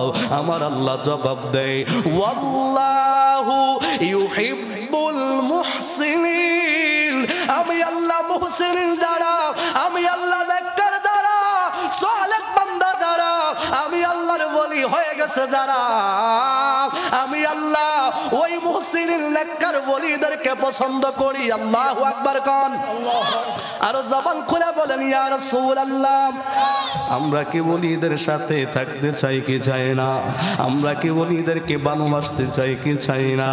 এবার আমার গরিবে নামাজ খবর পাইছে নবীরে পাইতে হলে কামেল পীরের কাছে যাইতে হয়, নবীরে পাওয়ার জন্য হক্কানি ওদের কাছে বায়াত গ্রহণ করতে হয়। ও বন্ধুরে, এবার আমার গরিবে নামাজ কামেল ওলি খুঁজতে শুরু করে দিলেন। খুঁজতে খুঁজতে একজন ওলি পাইলেন যার নাম হলো হযরতে খাজা উসমান হারুনি। হযরতে খাজা উসমান হারুনির দরবারে গেলেন, ডাক দিয়া বলেন, ও খাজা উসমান হারুনি, আমার অন্তরের ভিতরে অনেক জ্বালা অনেক দুঃখ নিয়ে আপনার কাছে আসলাম, আপনি আমার জ্বালা আমার দুঃখটা নিবারণ করে দেন। খাজা উসমান হারুনি ডাক দিয়া কই, বালক, ও বালক, তোর অন্তরে কি জ্বালা কি দুঃখ আমারে বলো। গরিবে নামাজ ডাক দিয়া কই, ও আল্লাহর ওলি, আপনি যদি আমার অন্তরের জ্বালা বলতে না পারেন, আপনি যদি আমার ভিতরের জ্বালা কইতেই না পারেন, তাইলে কেমনে আপনি আমার জ্বালা নিবারণ করবেন? ডাক্তার যদি রোগ নির্ণয় করতে না পারে, কেমনে ডাক্তারের রোগের ওষুধ দিবে? আপনি যদি আমার জ্বালা বলতে না পারেন, তাইলে আপনি আমার জ্বালা কেমনে নিবারণ করবেন? আল্লাহু আকবার কি বলবেন না? হাইরে, কেমন প্রেমের কাজ কারবার, কথা কোন ঠিক নিও। আমার ভিতরের জ্বালা যদি আমি কইয়া দেলাই, তইলে আর আপনার কাছে আইসি কিতাম, কথা কোন ঠিক কি না? কই আমার জ্বালা যদি আপনি বলতেই না পারেন, তাইলে আমার জ্বালা ঠিক করবেন কেমনে? আমার খাজা গরিবে নামাজের এই প্রেম দেখে খাজা উসমান হারুনি কই, বুঝছি তুমি আমার আটকাইতে আইছো। কই তোমার জ্বালা কি? কয় আগে আমার জ্বালা কম, তারপরে জ্বালা নিবারণ করেন। কই যদি নিবাইতে পারি তাইলে কি করবা? কয় যদি নিবাইতে পারেন তাইলে আমি মঈনুদ্দিন আপনার দরবারের গোলাম হয়ে যাব। বলেন না সুবহানাল্লাহ। আরো জোরে কইতেন না, মুর্শিদ তোমার দরবারে গোলাম নিরাখিবা আমারে। কেউ বাজান চলবো নি? ওই তো নি আপনারা আওয়াজ তো বুঝা যাচ্ছে না হুজুর, আমরা শেষ। হ্যাঁ, একটু জবানটা খুলে বলতে হবে, মুর্শিদ তোমার দরবারে গোলাম নিরাখিবা আমারে। ওই আমি রোজের মাইনা রোজে চাইলাম, রোজের মাইনা রোজে চাইলাম, দিও দয়াল একবারে মুর্শিদ তোমার দরবারে গোলাম নিরাখিবা আমারে। ও দয়াল তোমার দরবারে চাকর নিরাখিবা আমারে। আমার গরিবে নামাজ ডাক দিয়া কয়, ও আল্লাহর ওলি, আপনি যদি আমার ভিতরের জ্বালাটা নিবায়া দিতে পারেন, আমি আপনার দরবারে গোলাম হয়ে থাকবো। আমি কোনো টাকা চাই না, কোনো পয়সা চাই না, আমি আপনার দরবারের গোলাম, বিনা টাকায় পারিশ্রমিক হিসাবে আমি কাজ করে যাব। এবার খাজা উসমান হারুনি কো একটু সামনে আয়। এবার সামনে নিয়া বেলায়েতের নজর দুইটা দিয়া যখন কালবের দিকে তাকাইলেন, মুহূর্তের ভিতরে মনের যত জ্বালা, মনের যত যন্ত্রণা, আমার নূরের নবীর দিদারের মাধ্যমে সমস্ত জ্বালা নিবারণ হয়ে গেছে। জুরে জুরে কি আল্লাহু আকবার বলবেন না? একবার দিদার দেখাও আল্লাহর হাবিব, আমার নয়ন ভরে তোমায় দেখব। কথা কোন দেখতে চাই কি চাই না?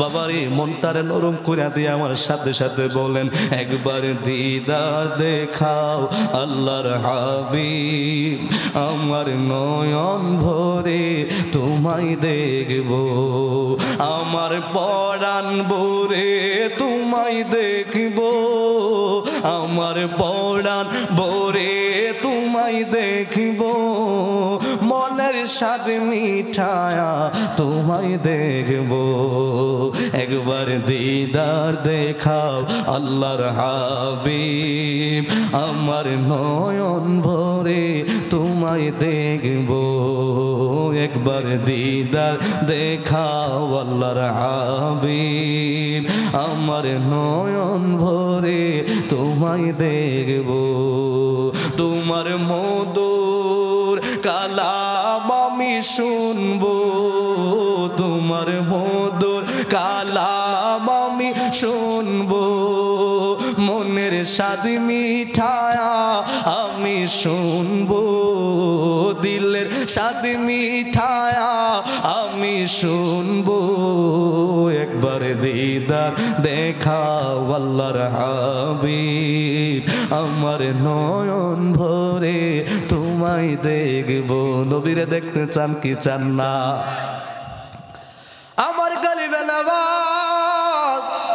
এবার আপন মুর্শিদের দয়ায় নবীর দর্শন নবীর দিদার পাইলেন এবার মুর্শিদের কদম ছাড়ে না আমি আপনার কদম ছাড়বো না আমি আপনার গোলামিতে কাটাইয়া দিব অথচ আমগো দেশে বছরের পর বছর পীরের কাছে বায়াত হইল অথচ নবীর দিদার এখনো পাইলাম না এটা সব পীরের দুষ বিষয়টা এমন না এমন অনেক ভক্ত আছে পীরে কইছে বাবা নামাজ পড়ো ভক্তে কই নামাজ লাগবে না পীরে কই বাবা রোজা রাখো মুরিদ কই রোজা লাগবে না পীরে কই বাবা সুদ খাও না মুরিদ কই সুদ খাবো কথা কোন ঠিক কি নাম এমন সুদকুর মুসল্লি আছে না নাই জোরে কোন আছে না নাই সুদ খাইলে কি নামাজ হইব দেখুন সুদ খাইলে নামাজ হইব ও মন জানো না সুদ খাইলে নামাজ হবে না ও মন জানো না ঘুষ খাইলে নামাজ হবে না কথা কোন ঠিক কি না ওরে কুলবুল মুমিন আর সে আল্লাহ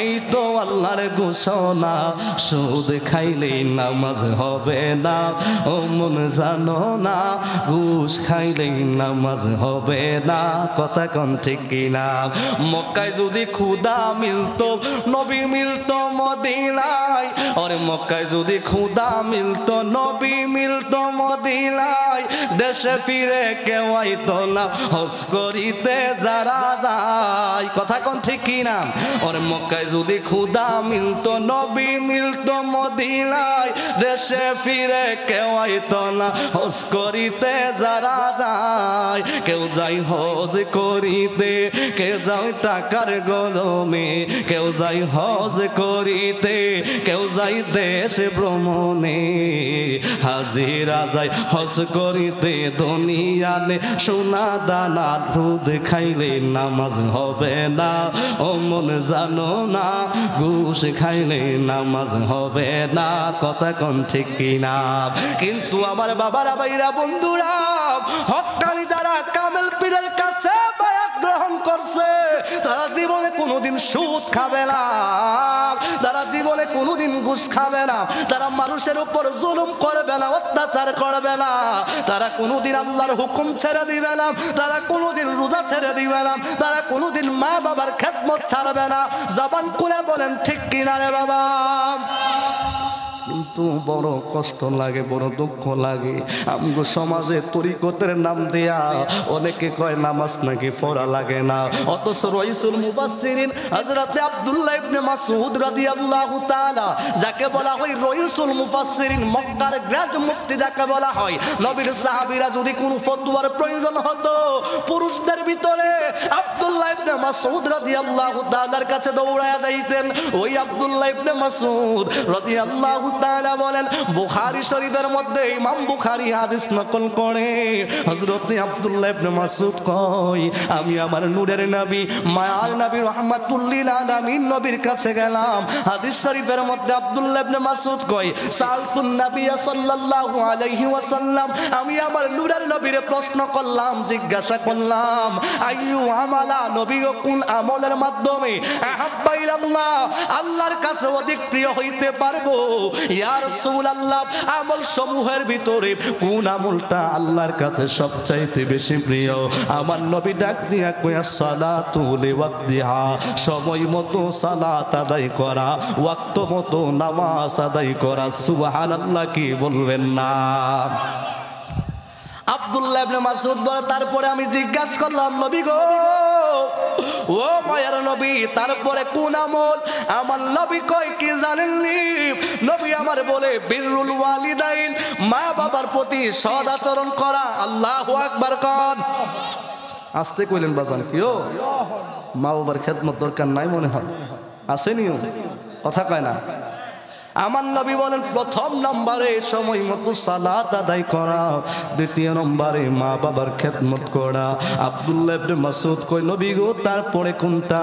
আমার নূরের নবী কয় জিহাদু ফিস সাবিলিল্লাহ, তিন নাম্বার হলো আল্লাহর রাস্তায় জিহাদ করা। ও মুসলমান, আমরা বড় ইচ্ছা করি নবীর যুগে হলে যুদ্ধ করতাম, জিহাদের ময়দানে যাইতাম। আর আমার নবী শিক্ষা দিলেন উম্মত আগে আমার আল্লাহর বিধান ফরজ সালাত আদায় করো, আমার আল্লাহর বিধান মা বাবার খেদমত করো, তারপরে যুদ্ধের ময়দানে যাইবা, তারপরে জিহাদ করবা। কথা বলেন ঠিক কিনা? রব্বুল আলামিন কুরআনুল কারীমের মধ্যে কি কথা আমার আল্লাহ বলেন ওয়াবুদুল্লাহ ওয়ালা তুশরিকু বিহি শাইআ ওয়া বিল ওয়ালিদাইনি ইহসান। আল্লাহ কই আমি আল্লাহর ইবাদত করো, ওয়ালা তুশরিকু বিহি শাইআ, আমি আল্লাহর সাথে কাউরে শরীক কইরো না। তারপরে আমার আল্লাহ কই ওয়া বিল ওয়ালিদাইনি ইহসান, তোমরা মা বাবার প্রতি সদ আচরণ করো, ভালো আচরণ করো। বাবা বোঝা গেল আল্লাহর ইবাদতের পরে সবচাইতে গুরুত্বপূর্ণ হলো মা বাবার সেবা করা। কথা কোন ঠিক কিনা? আর জবান খুলে বলেন ঠিক কিনা? ওরে মায়ের দোয়া যেই সন্তান একটু পেয়েছে, বাবার দোয়া যেই সন্তান একটু পেয়েছে, সে যেন এই বিশ্বটাকে জয় করেছে, সে যেন এই বিশ্বটাকে জয় করেছে। মা গো আমায় একটু দোয়া করো না তুমি, তোমার দোয়াই ওলি হলেন বাইজিদ বুস্তামি। আল্লাহু আকবার কি বলবেন না? ও যুবক ভাই, আমি বলতেছিলাম খাজা গরিবের আওয়াজের কথা মনে আসেনি? ঘটনা শেষ করবো নাকি? কথা বলেন না বাবা, দরকার আছে একটু গরিবের নওয়াজের জীবনের আদর্শটা একটু দেখেন না। আল্লাহর ওলি খাজা উসমান হারুনি ডাক দিয়া বলেন ও মঈনুদ্দিন, এ মঈনুদ্দিন, তুমি যদি আমার দরবারে থাকতে চাও তাহলে তুমি জেনে নাও আমার হুকুমগুলা কেমনে পালন করবা। আমার আল্লাহর হুকুম তোমার যথাযথভাবে পালন করা লাগবে। আমার গরিবে নওয়াজ কই মুর্শিদ, আমি তো আগে ওয়াদা করেছি, আমি যদি আপনি যদি আমার হৃদয়টা শীতল করে দিতে পারেন, আপনি যদি আমার কলিজাটা ঠান্ডা করে দিতে পারেন, তাইলে আমি তো আপনারে আগেই বললাম আমি আপনার কদম ছাড়ব না, আমি আপনার দরবারের গোলামি করব। কিতাবের মধ্যে পাওয়া যায় রে বাবা, আমার গরিবে নামাজ 1 বছর 2 বছর 3 বছর নাও, আপন পীরের গোলামিতে 24টা বছর আমার গরিবে নামাজ নিজের পীরের দরবারে কাটায়া দিছে। কোন আল্লাহু আকবার। আপনি আমি অত মুরিদ হইছি, কই রাত কই দিন পীরের কাছে কাটাইছেন? হ্যাঁ, এখন আমাকে কিছু পাই না, পাইবেন কেমনে? করলে তো ভাই তুই কথা এখন ঠিক কি না? কর্ম ছাড়া কি পাওয়া যায়? কথা কয় না, পাওয়া যায়নি। বিচার হবে কর্ম অনুসারে, হে পাগল মন রে, বিচার হবে কর্ম অনুসারে। কথা কোন ঠিক কিনা? এই জন্য কাজ করতে হবে, কর্ম করতে হবে বাবা, ডানে বামে যাওয়া যাবে না। এবার আমার খাজা গরিবে নওয়াজ পীরের দরবারে থাকতে শুরু করে দিলেন।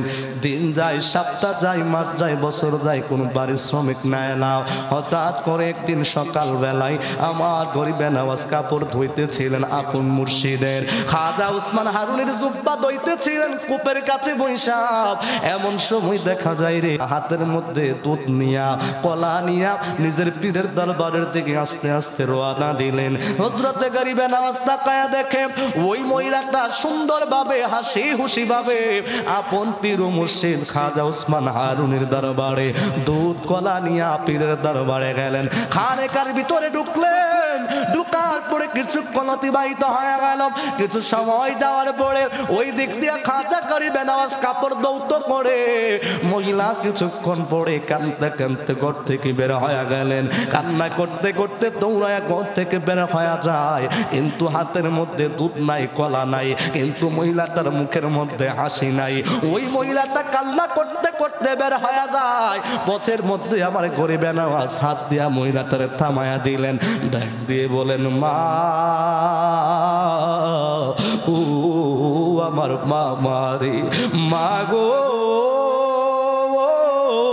একটু আগে আমি আপনারে দেখলাম কত হাসি খুশি ভাবে আমার পীর মুর্শিদের দরবারে আপনি নাজরানা নিয়ে গেলেন, আপনি দুধ কলা নিয়ে গেলেন, কিন্তু এখন কেন আপনি কান্না করতে করতে বের হয়ে গেলেন? মহিলাটা ডাক দিয়া কই, আমি তো কপাল পোড়া মানুষ, পীরের দরবারে আসে কেউ খালি হাতে যায় না, কিন্তু আমি আজকে খালি হাতে ফেরত যাওয়া লাগতেছে, এই জন্য আমি চোখের পানি ফালায়া ফালায়া কাঁদি। জোরে জোরে কি আল্লাহু আকবার বলবেন না? ওই আমার গরিবের আওয়াজ ডাক দিয়া কয়, মা,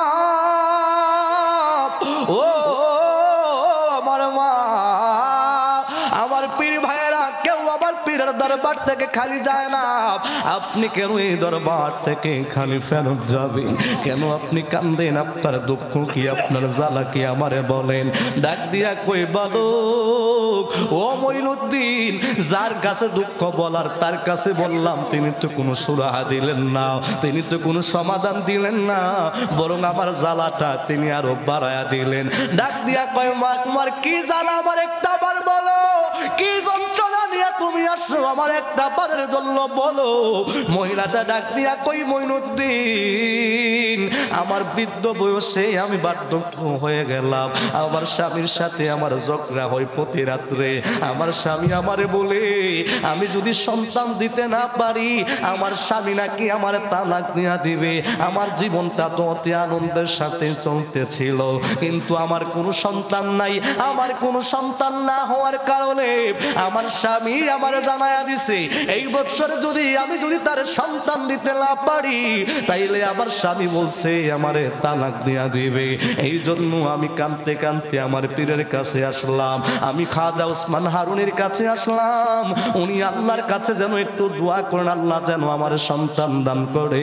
কিন্তু উনি আমার জানাইলেন আল্লাহর পক্ষ থেকে নাকি ইলহাম এসেছে, আমার তাকদীরে আমার আল্লাহ কোনো সন্তান লেখে নাই, কোনো সন্তান লেখে নাই, কোনো সন্তান লেখে নাই। জোরে জোরে কি আল্লাহু আকবার বলবেন না?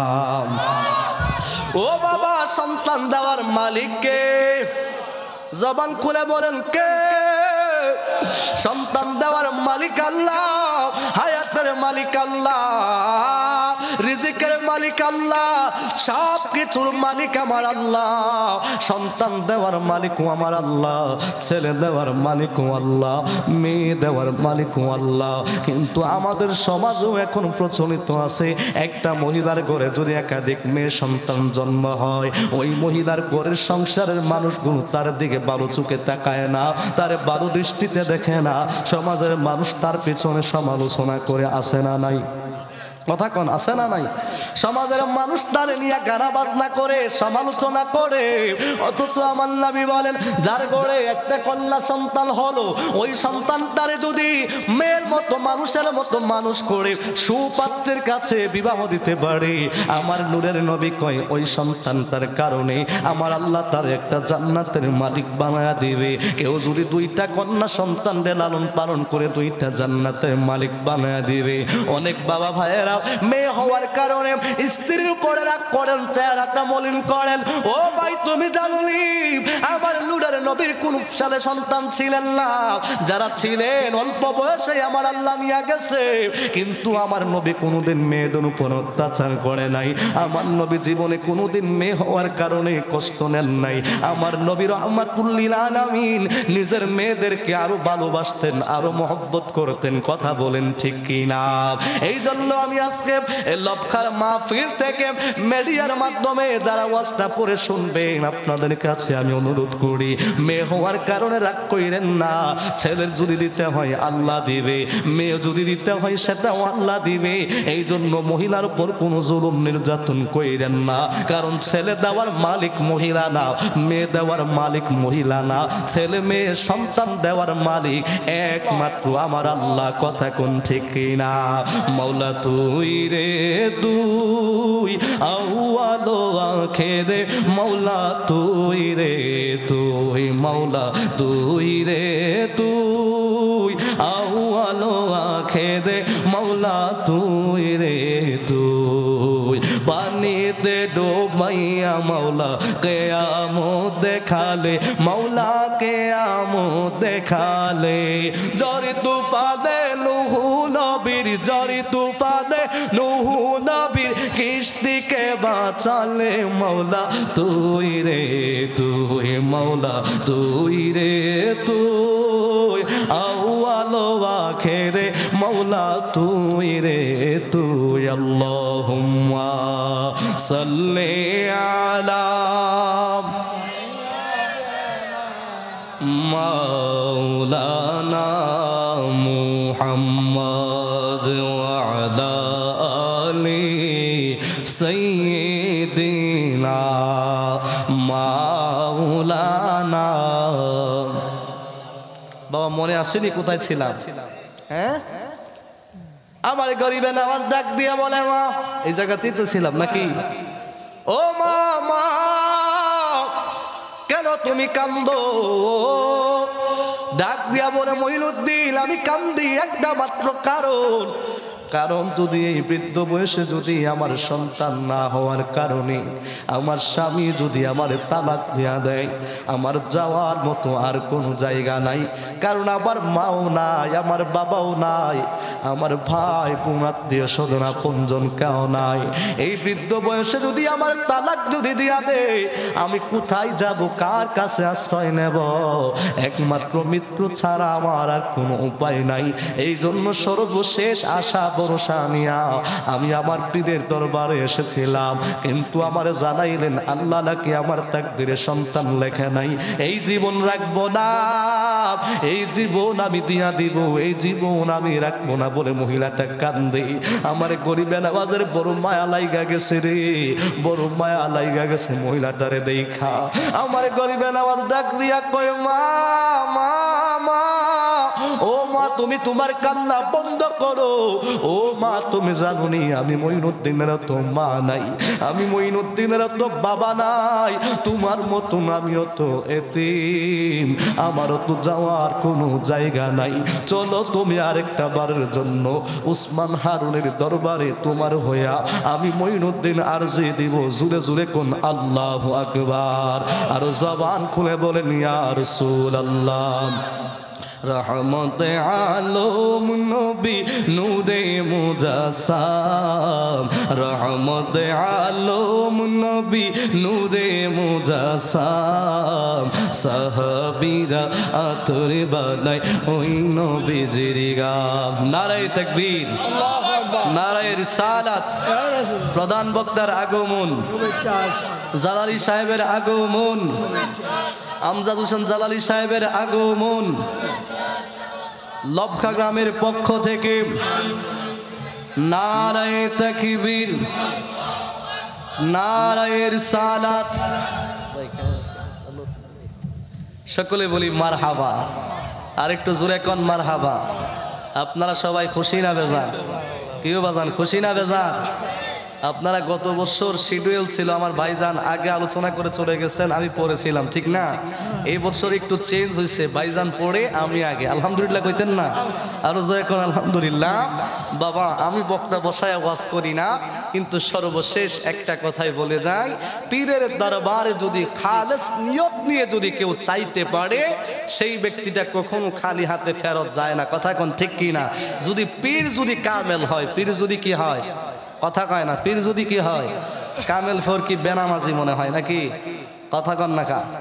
কামেল ফির বেনামাজি, হ্যাঁ কামেল ফির বিড়ি টানে নাকি? বিড়ি টানলে কামেল ফির কি কন? কথা কয় না। আমি জানি এই জায়গাগুলাতে কইলে অনেকের বাপ রে বাপ এমন অ্যালার্জি খাইজানি শুরু হয়, কারণ শামসুল আলম হুসাইনি কারো খাইজানির দাঁড়দারি না। কথা কন ঠিক কিনা? উচিত কথা কইলে যদি কারো খাইজানি হয় এইটার দাঁড়দারি আমি কখনো করি না। এই জন্য বাজান আপনাদের কাছে অনুরোধ করবো, যে বললাম এখন এই দাবানল শুরু হয়েছে একমাত্র কারণ আজকে ইসলাম নিয়ে, ধর্ম নিয়ে মানুষদের মধ্যে বাড়াবাড়ি। মানুষ বাজারে কাপড় কিনতে গেলে যাচাই করে, কিন্তু মুরিদ হইতে গেলে যাচাই করে না। কথা কোন ঠিক কিনা? কথা বলেন না কেন? ওই সাজরা ঠিক আছে কিনা এইটাও দেখে না, নামাজ পড়েনি আমলদার নেই এইটাও দেখে না। এমন অনেক পীর আছে সামনে দাঁড়ায় যদি জিজ্ঞাসা করে বাজান আপনি কোন চাই দেখি, আপনি তরিকতের মানুষ 10টা লতিফার নামটা কোন না, কোন লতিফা কোন সাইডে আছে, তো বাচ্চা আমি কমুনে পরে বুঝতে শুনি না কমুনে, কিন্তু লতিফার নাম জানে না, বেচারা হিসাব হয়ে গেছে। আছে না নাই? কথা কোন না? আছে না নাই? বহু পীর আছে যাদের খেলাফত নামা নাই। কথা বলেন ঠিক কি না? আরেকটা বিষয় আপনারা নিজের গায়ের উপরে নিয়ে নাম একটু ছোট্ট করে রাখি। আমার স্যার উনি তো একটা স্কুলের প্রতিষ্ঠাতা, স্যার আপনি বলেন দেখি, ডাক্তারের ছেলে যদি 10 জন হয় সবাই কি ডাক্তার হতে পারে? কথা কোন না? কথা কোন পারে? ইঞ্জিনিয়ারের সন্তান যদি 10টা 5টা যদি হয়, 3টা যদি হয়, সবগুলারে কি ইঞ্জিনিয়ার বানানো সম্ভব? হয়তো 2-1 জন চেষ্টা করে বানানো সম্ভব হতে পারে। কথা কোন ঠিক কি না? কিন্তু এখন বিভিন্ন দরবারে দেখা যায় ওমা তুই যাচাই বাছাই নাই, এতে কাপড় শিলাতেও বিলে মুরিদদের দিয়া দিছে খেলাফত। ওমা কি দাঁড়ি আলু বাজে বেগুনি বাজে তারও খেলাফত দিয়া দিছে। মানে খেলাফতটা এমন সস্তা হয়ে গেছে, কলার বগি যেমন কাইটটা নিয়ে আলে লাগাই দিলেই কলা গাছ হয়। আমগো দেশের কিছু মৌলবী এটি বন্ধ প্রতারক, এরা শুধু খেলাফত ব্যবসার ভিতরে নেমে গেছে। কথা বলেন ঠিক কি না? জোরে বলেন ঠিক কি না? আর আমরাও কিছু আছি সুর হুনলেই দৌড়, কি যাচাই করব না করব, কে পীর আর কে জির এটাই খুঁজে পাই না। কথা কোন ঠিক কি না? এই জন্য মাঝে মাঝে বলতে হয় বাংলাদেশ নষ্ট করছে বন্ড ফিরেরা। কথা কোন ঠিক কি না? এই বন্ডদের কারণে হক্কানি ওলিদের মাজারে, শাহপুরানের মাজারে ওই ডাবলিউ মার্কা মৌলবীরা আক্রমণ করার সাহস করে। কথা বলেন ঠিক কি না? এই বন্ডদেরকে দেখায়া এই যুবকগুলোরে ভার্সিটির ছেলেগুলোর মাথাগুলা ওয়াশ করে, কই দেখো পীরের দরবারে কি হয়। আপনি বলেন হক্কানি কামেল পীর যারা, তাদের দরবারে তাদের উরুসে শরীয়ত বিরোধী কোনো কাজ হয় না। কথা বলেন ঠিক কি না? আপনি একটা দরবার দেখান আমাদের পাশে কুতুবুলের সাদের দরবারে যান, আপনি যদি একটা শরীয়ত বিরোধী কাজ দেখাইতে পারেন, আমি শামসুল আলম হুসাইনি আমার জিহ্বা কেটে দিব। উরুসের ভিতরে যদি একটা শরীয়ত বিরোধী কাজ দেখাইতে পারেন, কথা বলেন ঠিক কি না? পারবেন? পারবেন? তাইলে ভণ্ডদেরকে দিয়া সুন্নিয়ত মাপবেন না, সুন্নিয়ত মাপবেন হক্কানি ওলিদেরকে দিয়ে। কথা বলেন ঠিক কিনা? সর্বশেষ যেই কথা, আমার গরিবে নওয়াজ নিজের পীর ও মুর্শিদের দরবারে গেলেন, হুজুর মহিলাটা আসছে তারা নিরাশ করে দিয়েন না। ভাইজান শেষ করে দিচ্ছি, হুজুর তারা নিরাশ করে দিয়েন না। কই ও মঈনুদ্দিন কি বলো তুমি? আমি তো আল্লাহর কাছে আরজি করেছি, আমার আল্লাহ বলেছেন তার তাকদিরে কোনো সন্তান নাই, তো তাকদিরে নাই তাইলে আল্লাহ কোত্থেকে দিবে? আমার গরিবে নওয়াজকে, হুজুর আপনি মনে হয় ভুলে গেছেন, অথবা আপনার মনে হয় স্মরণে নাই। আল্লাহ যখন বললেন মানুষের তাকদীর পরিবর্তন হয় না, আমার নূরের নবী রাহমাতুল লিল আলামিন উম্মতের খবর জানে। আমার উম্মত গুনাহ করবে, আমার উম্মত নামাজ ছেড়ে দিবে, সেই কারণে আমার উম্মত দুজুকি হবে, জাহান্নামী হবে। এই জন্য আমার নবী কয় আত-তাকদীরু লা ইয়ানতাজিরু ইল্লা বিদ-দুআ, মানুষের তাকদীর পরিবর্তন হয় না। আল্লাহ আমি আপনার কথা মেনে নিলাম, ইল্লা বিদ-দুআ, দোয়া ছাড়া। তার মানে দোয়া করলে তাকদীর পরিবর্তন হয়। জোরে বলেন না সুবহানাল্লাহ? আরো জোরে কোন? এই জন্য আমরা সুন্নিরা দোয়া করি, আর ডাবলিউ মার্কা মৌলবী সালাফি যেগুলো আছে এগুলো দোয়া ছাড়ে। কথা কোন ঠিক কিনা? দোয়া ছাড়তে ছাড়তে এমন ছাড়া ছাড়ছে, সুন্নত ছাইরা দিছে, ওয়াজিব ছাইরা দিছে, দুরুদ ছাইরা দিছে, কদিন পরে তাহরির মতন চেহারা হইতাছে। কথা কোন ঠিক কিনা? আর সুন্নি মানুষগুলো দেখলে দেখবেন কালো হইল, আমার নবীর সাহাবী বেলাল কালো ছিল কিন্তু চেহারাতে নূর ছিল। কথা বলেন ঠিক কিনা? জোরে কোন ঠিক না বাবা? এবার আমার গরিবে নওয়াজ বলে, হুজুর একটু দোয়া করেন না, না আল্লাহর কাছে। আল্লাহর রাসূল তো বলেছেন দোয়া করলে তাকদীর পরিবর্তন হয়। আপনি একটু দোয়া করেন, আমার আল্লাহ দয়াবান, আমার আল্লাহ মেহেরবান, আমার আল্লাহ করুণাময়, আমার আল্লাহ দিবে, আমার আল্লাহ দিবে।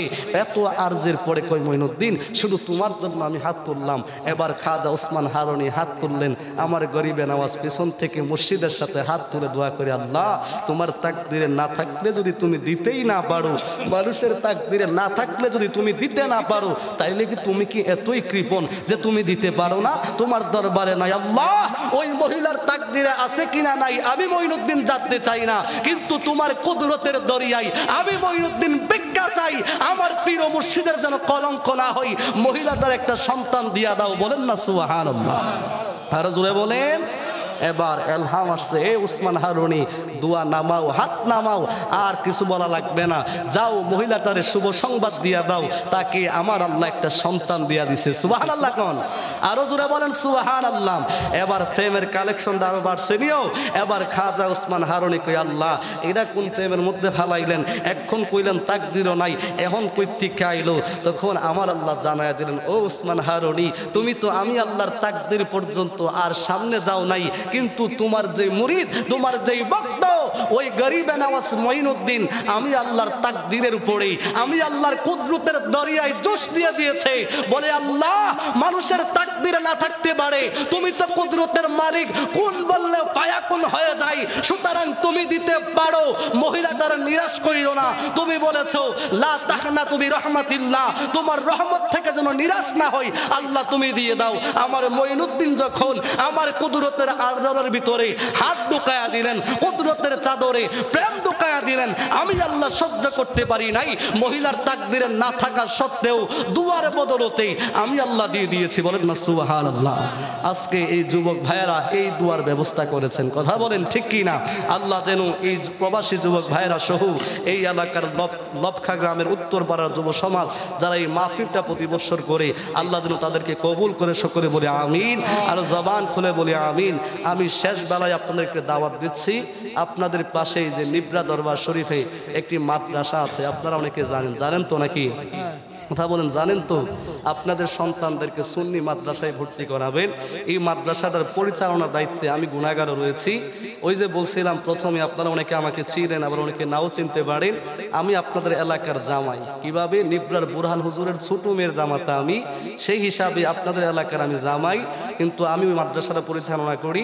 সেই ক্ষেত্রে আমি আপনাদেরকে একটা আহ্বান করবো, এবছর লবখা থেকে অনেকেই ভর্তি হয়েছেন, আমরা চেষ্টা করতেছি আপনাদের এলাকাতে একটা গাড়ি দেওয়ার জন্য, যেন বাচ্চারা স্বাচ্ছন্দ্যে যেতে পারে এবং আসতে পারে। বাবা আমাদের সন্তানদেরকে সুন্নি মাদ্রাসায় ভর্তি করানো উচিত, কারণ তারা সলে বলে কৌশলে, আপনি সুন্নি তরিকতপন্থী মানুষ, কিন্তু আপনার সন্তান তারা কি করে, যখন মাদ্রাসায় দিলেন তারে উল্টা পাল্টা বুঝায় বলে মিলাদ কিয়াম এগুলো জায়েজ না, নবীর দ্বারা কিয়াম করা বেদাত শিরিক, এই ফতোয়া দিয়ে দিয়ে আমাদের ছেলেদের, আমাদের ছোট ছোট বাচ্চাদের ব্রেনগুলো ওয়াশ করে ফেলে, কথা বলেন ঠিক কি না? কিন্তু লাস্ট কথা বলি, তাদের মাদ্রাসায় শিশু বলৎকার হয় কি হয় না? কথা কন না বাবা, হয়নি। কিন্তু আপনি একটা সুন্নি মাদ্রাসা দেখান যেখানে আজ পর্যন্ত কোনো সুন্নি মাদ্রাসায় শিশু বলৎকার হয়েছে, আপনি দেখাইতে পারবেন? কথা বলেন না, পারবেন? তারা বলে মাজারে গাঁজা খায়, এজন্য তারা মাজার ভাঙচুর করে। আমি বলি ভাই, মাজারে যদি গাঁজা খাওয়ার কারণে মাজার ভাঙচুর করো, তুমকো মাদ্রাসায় বলৎকার হয়, গাঁজা খাওয়ার চাইতে বলৎকারের গুনাহ সেটা আরো বড় গুনাহ। একটা কওমি মাদ্রাসা তো আজ পর্যন্ত 3টাও খুললা না, কথা কোন ঠিক কি না? বরং তারা এই অপরাধের বিরোধিতা করে না, বরং তারা কৌশলে বলিদের বিরোধিতা করে। সেই জন্য আমাদের উচিত আমাদের সন্তানদেরকে যার যার অবস্থান থেকে, কারো সন্তান, কারো নাতি, কারো মেয়ে, কারো ভাতিজি, কারো নাতনি থাকলে এখানে ছেলে মেয়ে উভয় পড়াশোনা করতে পারে, আপনাদের সন্তানদেরকে ভর্তি করাবেন, এই উদাত্ত আহ্বান রেখে আমি গোলাগার আপনাদের কাছ থেকে বিদায় আরজ করছি। আসসালামু আলাইকুম ওয়া রাহমাতুল্লাহি ওয়া বারাকাতুহু।